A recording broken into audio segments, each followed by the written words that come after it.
বাংলা ভাষা ও সাহিত্যকে সমৃদ্ধ করতে এবং জাতি গঠনে বিশ্বকবি রবীন্দ্রনাথ ঠাকুর ও জাতীয় কবি নজরুল ইসলামের অবদান সাংস্কৃতিক পরিবেশনা ও সংক্ষিপ্ত আলোচনার মাধ্যমে রবীন্দ্র নজরুল জয়ন্তী উদযাপিত হয়েছে। ইউএই প্রতিনিধি সাইফুল ইসলাম তালুকদার জানান, আবুধাবিতে বাংলাদেশ দূতাবাসের মিলনায়তনে আয়োজিত অনুষ্ঠানে সভাপতিত্ব করেন বাংলাদেশের রাষ্ট্রদূত তারেক আহমেদ।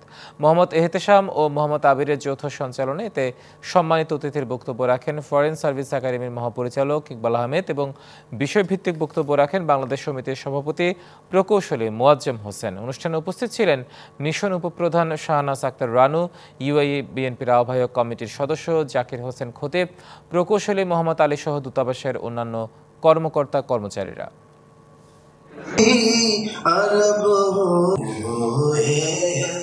নজরুলের যে অবদান আমাদের জাতি গঠনে, এটার যে ইম্প্যাক্ট অন্য কবিদের কিন্তু ওই দেশের জাতি গঠনের ইম্প্যাক্টের চেয়ে আমাদের এখানে অনেক গুণ বেশি রবীন্দ্রনাথ নজরুলের।